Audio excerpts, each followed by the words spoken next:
How does a person know their neighbor's Wi-Fi password? That was the question that unraveled everything. The tiny thread I pulled that brought the whole damn tapestry of my marriage crashing down. It started with a flicker on a screen, my wife's phone glowing in the 2 a.m. darkness of our Chicago bedroom. She was asleep, or pretending to be, but the phone was alive. I saw it connect automatically, not to our network, but to Mark_5G. Mark, the smug software salesman from 3B, the one who always made a point to compliment Sarah's dress in the elevator.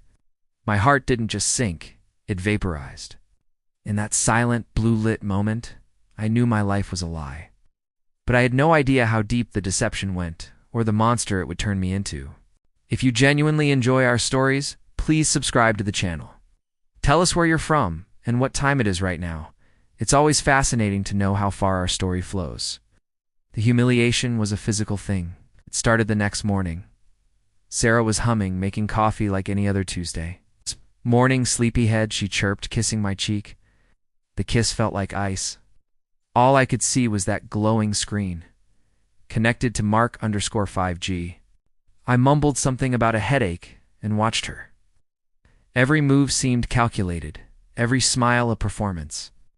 At our building's annual rooftop barbecue that weekend, I saw it. The shared glance between her and Mark over the grill, the way his hand lingered on her back for just a second too long when he passed her a drink.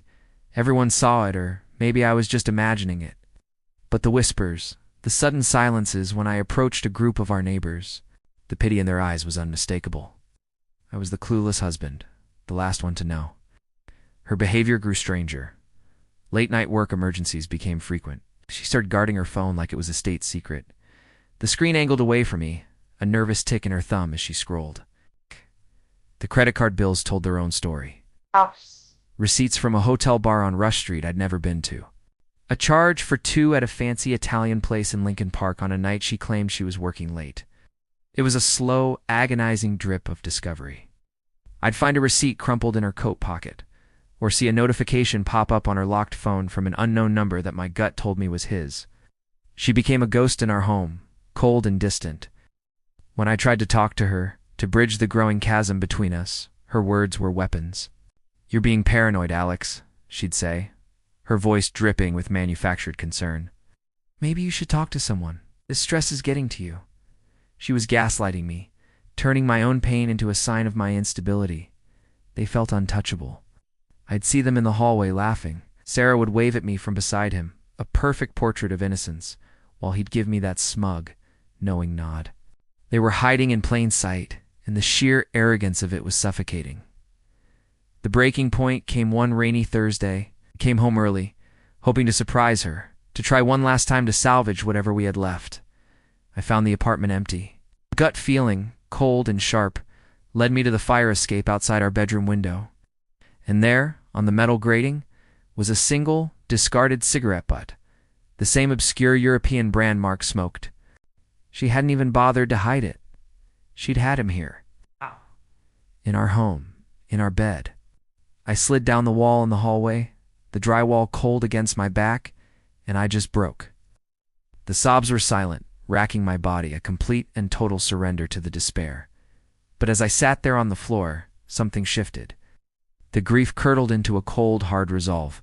The tears stopped. The broken man got up, and a strategist was born. My first step was an appointment with the best divorce attorney in Chicago. Not just any lawyer, but a shark known for dismantling adulterers. I explained the situation, the suspicion, the lack of concrete proof. "Get me proof, Alex," she said, her eyes like chips of granite. Undeniable, irrefutable proof. And then we burned them to the ground. I hired a private investigator, a former cop with a knack for digital forensics. He recovered the deleted texts, GPS data from her car showing trips to a motel near O'Hare, and security footage from the lobby of Mark's office building showing them kissing passionately before getting on the elevator together. Each piece of evidence was a nail in her coffin. I set up a new hidden bank account, slowly moving our joint savings. I contacted her boss, an old friend of my father's, under the guise of planning a surprise party, and learned about the company credit card she'd been using for her trysts. The trap was set. The public stage would be her parents' 40th anniversary party. A massive affair at a downtown hotel ballroom with all their friends, family, and business associates. Sarah was the golden child, her father's pride and joy. I stood up to give a toast. I started with a loving tribute, my voice steady, watching Sarah beam from her seat, squeezing Mark's hand under the table when she thought no one was looking. Then, my tone shifted. Marriage, like a business, is built on trust, I said, my eyes locking onto hers.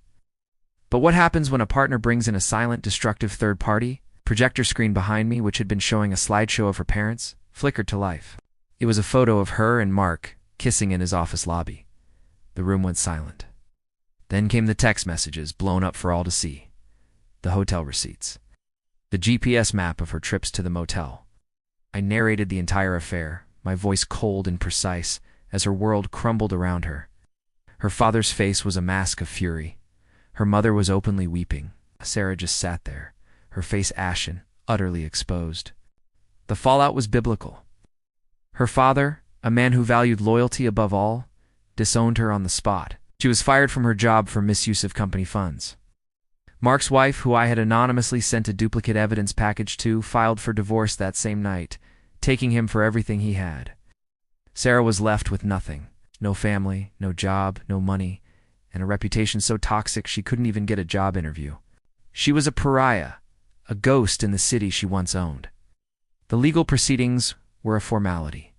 The judge, looking at the mountain of evidence, granted the divorce on grounds of adultery, awarding me the entirety of our assets. I sold the condo and moved to a quiet neighborhood on the north side. Sometimes late at night I think about her. I don't feel anger anymore, or even sadness. Just a profound, chilling emptiness. The last I heard, she was working as a waitress in a dingy diner off the interstate somewhere in Indiana. A ghost haunted by the life she torched for a cheap thrill. I destroyed her, just as I said I would. My revenge was absolute, but it didn't fix what was broken inside me. The end.